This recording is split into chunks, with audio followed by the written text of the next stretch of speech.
जय श्री राम। मैं आचार्य उमेश मिश्रा। अब मैं आपको फिर प्रभु श्री राम के रामचरित यानी बाल कांड में ले चलता हूँ, लेकिन उससे पहले आप इस चीज़ को जानिए कि प्रभु श्री राम के रामचरितमानस को पढ़ने और सुनने मात्र से ही आपका मोक्ष हो जाएगा। और जब आपके ऊपर स्वामी की कृपा बनी रहेगी तो भक्त की कृपा तो अपरंपार रहेगी। अंधविश्वास से आप दूर रहिए और जो भी करना है वो प्रभु श्री राम पर छोड़ दीजिए। उनकी भक्ति करते रहिए, वंदन करते रहिए, हरि नाम का कीर्तन करते रहिए। प्रभु की कृपा आप पर बनी रहेगी। अगर देखा जाए तो भगवान राम विष्णु के 7वें अवतार थे और लक्ष्मण को शेषनाग का अवतार माना जाता है। भरत और शत्रुघ्न को भगवान विष्णु द्वारा हाथों में धारण किए हुए सुदर्शन चक्र और शंख शैल का अवतार माना जाता है।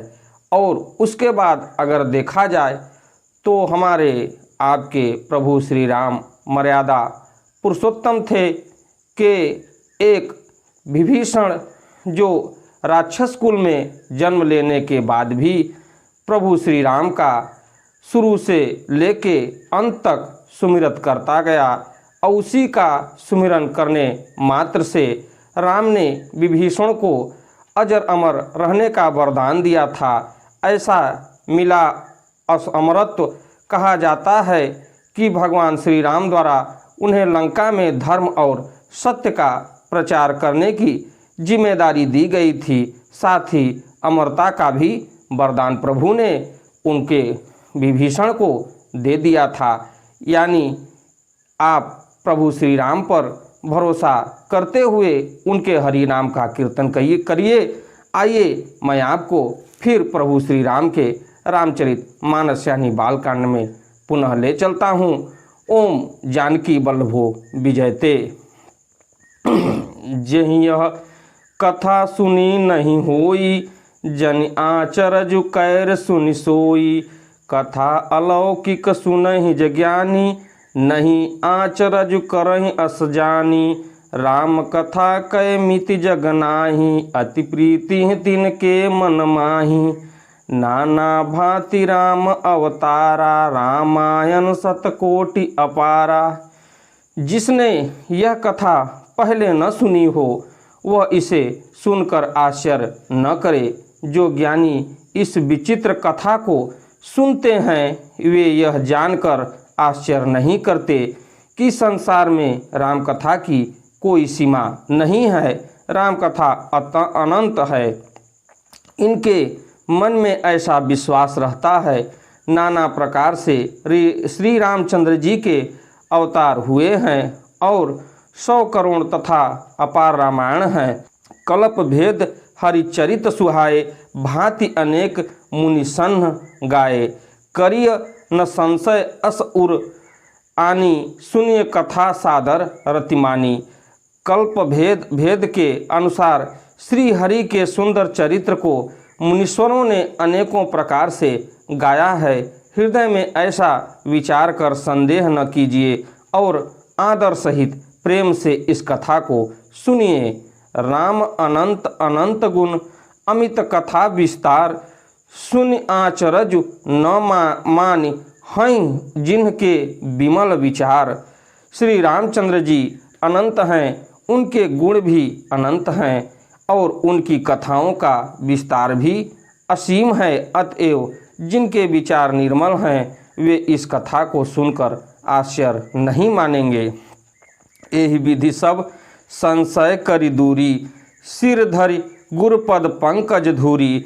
पुनि सबहि विनऊ कर जोरी, करत कथा जहि लागन खोरी।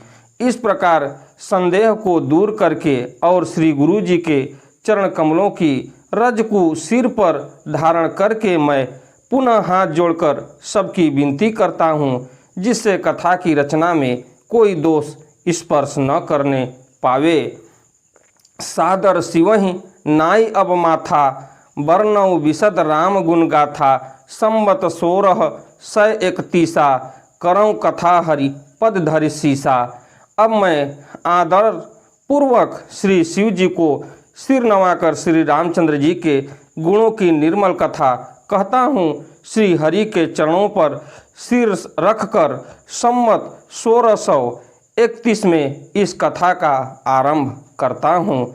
नवमी भौम बार मधुमासा, अवधपुरी यह चरित प्रकाशा। जेहि दिन राम जन्म श्रुति गावहीं, तीरथ सकल तहाँ चली आवहीं।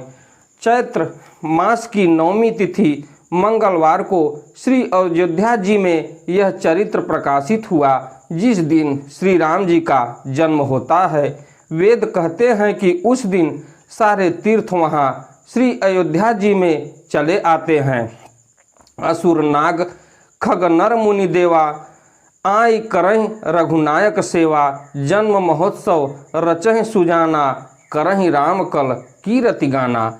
असुर नाग पक्षी मनुष्य मुनि और देवता सब अयोध्या जी में आकर श्री रघुनाथ जी की सेवा करते हैं।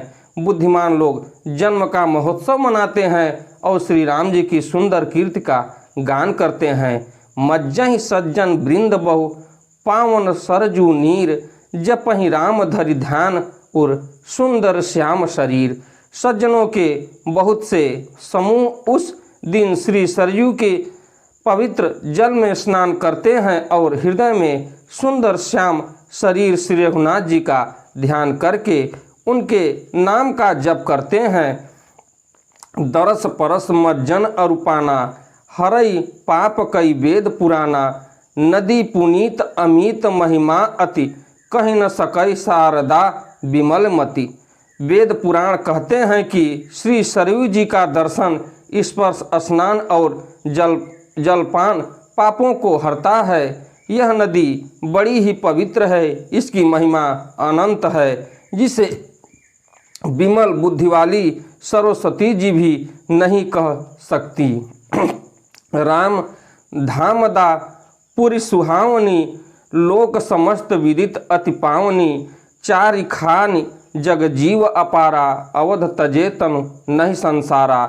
यह शोभा यान अयोध्यापुरी श्री रामचंद्र जी के परम धाम की देने वाली है, सब लोकों में प्रसिद्ध है और अत्यंत पवित्र है। जगत में अंडज, स्वेदज, उद्धिज और जरायुज 4 खान प्रकार के अनंत जीव हैं। इनमें से जो कोई भी अयोध्या जी में शरीर छोड़ते हैं वे फिर संसार में नहीं आते, जन्म मृत्यु के चक्कर से छूटकर भगवान के परम धाम में निवास करते हैं। सब विधिपुर मनोहर जानी, सकल सिद्धिप्रद मंगल खानी। विमल कथा कर कीन्ह आरंभा, सुनत नसाहि काम मद दंभा। इस अयोध्यापुरी को सब प्रकार से मनोहर, सब सिद्धियों की देने वाली और कल्याण की खान समझकर मैंने इस निर्मल कथा का आरंभ किया है, जिसके सुनने से काम, मद और दंभ नष्ट हो जाता है। रामचरित मानस एहि नामा, सुनत्र सवन पाई विश्रामा। मन करि विषय अनल बन जरई, होई सुखी जो यहीं सर परई। इसका नाम रामचरित मानस, जिसके कानों से सुनते ही शांत मिलती है। मन रूपी हाथी विषय रूपी दावानल में जल रहा है, वह यदि इस रामचरितमानस रूपी सरोवर में आ पड़े तो सुखी हो जाएगा। इस प्रकार से मैं अपनी वाणी को विराम देता हूँ। अगली वीडियो में मैं आपसे फिर मिलता हूँ। प्रभु श्री राम की कृपा आप पर बनी रहे।